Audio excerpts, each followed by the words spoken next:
Hello all, and again, hope you're doing well. So the final update on the XGP neck to the Harley Benton TE-52 restore to bring it back to almost an original condition to what the guitar was back in 2016. So for the most part, again, if you're looking for a semi close to Strat or Teleneck, the Guitar Fetish XGP necks are good deals, especially to those used in the US. If you get the Guitar Fetish newsletter, you can normally knock anywhere between 10 to 20% off the overall cost of them. So I think they want like about 60, I'm going to say 69 US for one in the neck. So you can get it. The neck I got here was $55 with the discount. So $50 for, $50 to $60 plus shipping and taxes were applicable for you in the US for a neck to put on a guitar as a replacement neck or to do a custom build with. Can't go wrong with them. As far as I know, this isn't blackwood on this neck. It is actually rosewood, which there has been some confusion because of the whole CITES thing with rosewood and whatnot. Anyways, all the finish has been done on it. It's sealed up, as you've seen. I did kind of put a little bit of a nick in the truss rod cover because I did have to adjust the truss rod. It did have a slight bow upward in the middle.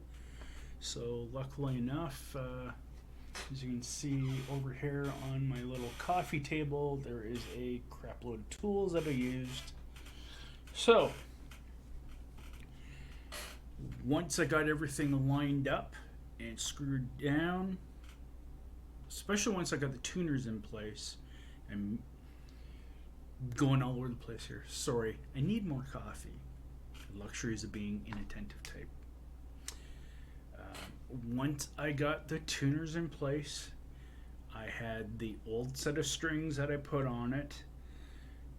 Previously, I reattached them to on the new headstock and lined up the neck, made sure everything was lined up perfectly. And you'll notice here when I show the neck that I don't think it's a neck issue. I think it's more so a how Guitar Fetish had cut the body back in 2016. But so, anyways, strings are on. They were a new set of Harley Ernie Ball Paradigm Super Slinkies, or Cobalt Super Slinkies, not the Paradigms. No, it's my last pack of strings, and I opened it up, and I was saying to myself, "Okay, fresh new strings." And I'd saved this last pack of strings because I don't have any more guitar strings at all. I still got 2 more packs of acoustic strings, but that's a different story. So my last pack of electric strings went on because, with the neck change, you should put on a new set of strings. Had full intentions of adjusting the bridge. Didn't have to. Once I put the neck in place, screwed it in, screwed the neck down, put the strings on, adjusted the truss rod. Everything was pretty much hunky-dory, which is, in a perfect world, you're able to do. Let's see, lastly, how many hours did it take me to probably work on doing all this? I'm going to guess between sanding, staining, top coating, and drilling and everything else, I'd say someone who's probably done it a long time can probably do it in about like what I'm figuring. Total amount of time, probably about 10 hours into adjustments, making sure things fit, making sure everything looks good. So yeah, probably I would say if you're really good at it, maybe you're only wasting about 6 hours out of a week. As long as you're not doing it all at once, which obviously you can't when you got a stain and top coat / seal. So finally, almost 6 minutes in. Thank you for your patience. But okay, here's the guitar with the final reveal. Neck on. Strings are actually tuned up. Now, I don't believe in doing the whole string stretcher or whatever thing. As far as I'm concerned, when I stretch my strings, I actually just only tune it up one whole step to where I normally play it. So, since I play everything in E flat, I tune everything to E sharp. That way it stretches the string out, and then when I tune it back down, it's nicely stretched out. So, again, the guitar, and there's the back of the neck. And you can see I really have kind of managed to tint the neck better. Also, when I was putting the tuners in, I had to re-largen the holes. I actually just re-larged them, not fully the 10 millimeter, which is good because probably a thing you don't want to do with guitar tuners is probably make the hole too big that they slop around. You won't get good connection with the wood in the neck, and in turn could take away from sustain, could take away from note definition. So anyways, these are Spurzl style guitar fetish locking tuners. They go for about, if you get the regular chrome, I think they're like about 22. If you go black or gold, they go around the $30 mark US. So I didn't put a truss rod, or not a truss rod, a string tree on this because if you look closely, it has the varied height also stems on it. So there's the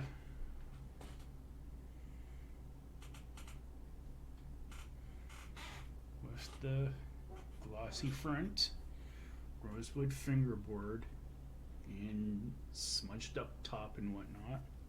So I didn't have to make any adjustments to the bridge. As I mentioned, the heel pocket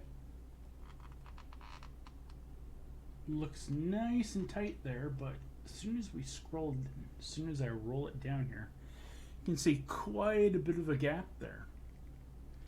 And yeah, at first it seems concerning, but again, when we look at the strings are lined up perfectly even on the neck for there we go.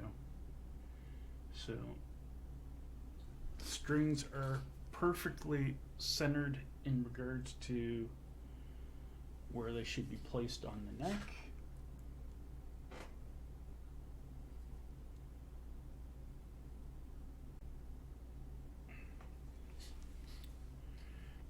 The rosewood on this is really nice. Frets are really nice. I noticed a bit of scratchiness, but that is because, again, if you look on the bottom E string here, the high E, you can see the nice little bits of rust or something build up all along it. And so when this gets back to the point of what I was saying about the Ernie Ball Cobalt pack I opened up. I thought it was a brand new pack. I've had the pack probably laying around for a little while. And I was saying to myself, well, I wonder how old this pack of strings is, given how this high E string is, but it still rings out fine. It's not really gritty or whatnot.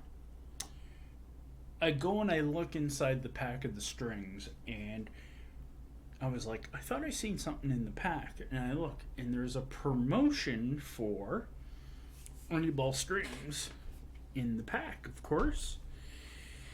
And I go and I look on the promotion, and it says, here's our new lineup for 2017. So the set of strings I had were a set of Ernie Ball Super Slinky Cobalts that have been sitting around since probably 2017. Still sounds fine. I gave it a little bit of a play. Again, I'm just going to let the guitar sit in for, or settle in a little bit more, as I did have to adjust the truss rod like I mentioned. That said, hope you have all enjoyed the little series. While Fender did not have Rosewood back in 1952 on their Telecaster series, I must admit, Rosewood fingerboard on a Telecaster style like this, I do think looks pretty sharp. Really does. So if that said, thank yous all for watching this series of videos, putting a newer neck on this guitar body to make it a little bit more restored, more like how it originally was back in 2016. Another nice thing about this Guitar Fetish XGP neck, it has a little bit of a nicer kind of back to it. The other one I had seemed to be a little flatter. This one just seems to have just a nice little bit of a ridge to fit in your hand and still feel good. So anyways, again, hope you enjoyed the videos. Hope you are all doing well and safe. Stay warm out there. The heat is starting to build up, as after all, it is summer. So take care. See you around YouTube or in other places. Bye for now.